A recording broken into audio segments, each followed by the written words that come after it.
Confiné, confiné, bonjour, est-ce que ça va bien chez vous? Oui, bon. Alors, épisode 6 de nos histoires de chansons. Aujourd'hui, les Beach Boys, Good Vibrations, nous sommes en 66. Je vous ai parlé de A Day in the Life des Beatles en 67, l'une des chansons les plus marquantes des 50 dernières années.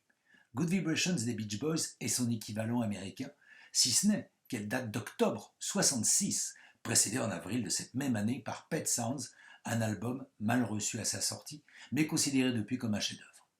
Good Vibrations et Pet Sounds ont influencé les Beatles. Brian Wilson, l'âme, le compositeur, le génie des Beach Boys, est déprimé par le relatif échec de Pet Sounds.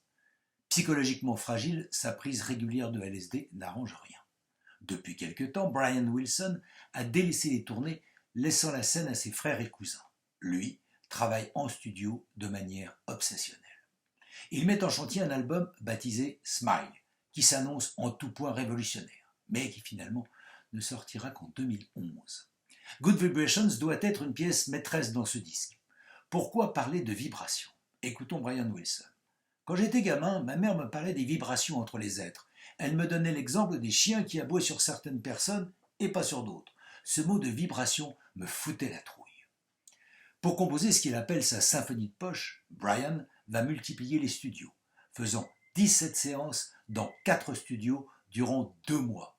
Il va passer du Western Recorders au Gold Star, puis au Columbia et enfin au Sunset Sound.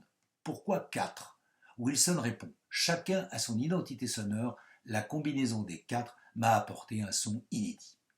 Aucun autre membre des Beach Boys ne joue sur Good Vibrations. Brian utilise une douzaine de musiciens du gratin de LA au long des 90 heures de studio nécessaires aux enregistrements.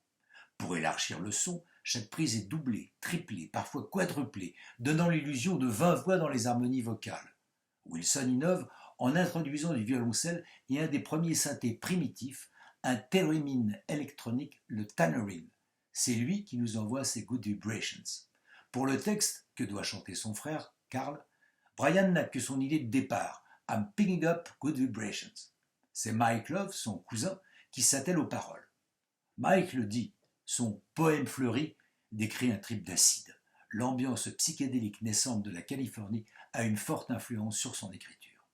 À peine terminé, Good Vibrations détient déjà un record pour l'époque, en étant le plus cher single jamais réalisé, 50 000 $ de 66, ce qui fera environ 400 000 $ aujourd'hui pour une seule chanson. Pourtant, le label Capitol hésite à sortir le single, le jugeant trop long pour la radio. Brian met le peu d'énergie qui lui reste à les convaincre. Il y parvient. Et le 10 décembre 66, Good Vibrations est numéro 1 aux États-Unis et en Grande-Bretagne. La suite sera très compliquée pour Brian Wilson. Pour mieux comprendre ce personnage fascinant, je ne peux que vous conseiller Love and Mercy, l'excellent biopic qui lui a été consacré en 2015. Mais ça, c'est une autre histoire de rock'n'roll. Et comme d'habitude, je vous laisse le lien pour aller découvrir la chanson sur YouTube. Et je vous remets le lien de Billie Holiday. Hier, quelqu'un m'a dit qu'il ne fonctionnait pas. Donc je vous en mets un autre. C'était un complément d'hier. Bon, et ben bonne soirée, à demain.